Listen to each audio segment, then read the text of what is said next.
Item ಯಾವುದೇ ಇರಲಿ try ಮಾಡಿ Aachi chicken masala. Rowdy sheeter Bitlu Shiva murder ಪ್ರಕರಣ ಶಾಸಕ ಭೈರತಿ ಬಸವರಾಜ್ಗೆ ಜಾಮೀನು ಸಿಗುತ್ತಾ ಅನ್ನುವ ಪ್ರಶ್ನೆ ಕಾಡ್ತಾ ಇದೆ.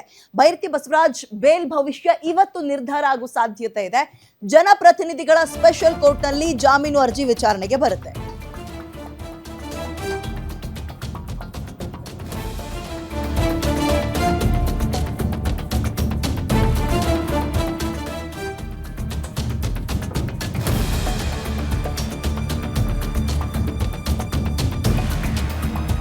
ಭೈರತಿ ಜಾಮೀನಿನ ಅರ್ಜಿಗೆ ಆಕ್ಷೇಪಣೆಯನ್ನ ಸಿಐಡಿ ಅವರು ಕೂಡ ಸಲ್ಲಿಸಿದ್ದಾರೆ. ಅಂದ್ರೆ ಬೇಲ್ ಸಿಗೋದು ಬೇಡ ಅಂತ ಕೆಲವೊಂದು ಕಾರಣಗಳನ್ನು ಕೊಟ್ಟಿರ್ತಾರೆ. ಲಿಖಿತ ರೂಪದಲ್ಲಿ ಸಿಐಡಿ ಈಗ ಆಕ್ಷೇಪಣೆಯನ್ನ ಸಲ್ಲಿಕೆ ಮಾಡಿದೆ ನ್ಯಾಯಾಲಯಕ್ಕೆ. ಇವತ್ತು ಭೈರತಿ ಬಸವರಾಜ್ ಪರ ವಕೀಲರು ಕೂಡ ವಾದ ಮಾಡ್ತಾರೆ.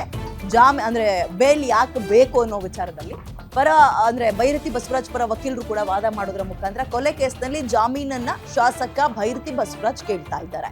ಬಿಟ್ಲು ಶಿವ ಮರ್ಡರ್ ಕೇಸ್ನಲ್ಲಿ ಭೈರತಿ ಬಸವರಾಜ್ ಎಫ್ಐ ಆರೋಪಿಯಾಗಿದ್ದಾರೆ. ಸದ್ಯ ಪರಪ್ಪನ ಅಗ್ರಹಾರ ಜೈಲಿನಲ್ಲಿ ಭೈರತಿ ಬಸವರಾಜ್ ಇದ್ದಾರೆ.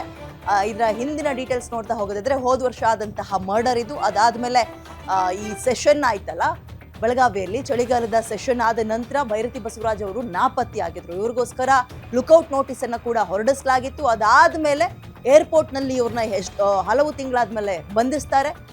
ಈಗ ಬೇಲಿಗೋಸ್ಕರ ಪರದಾಡ್ತಾ ಇದ್ದಾರೆ ಭೈರತಿ ಬಸವರಾಜ್.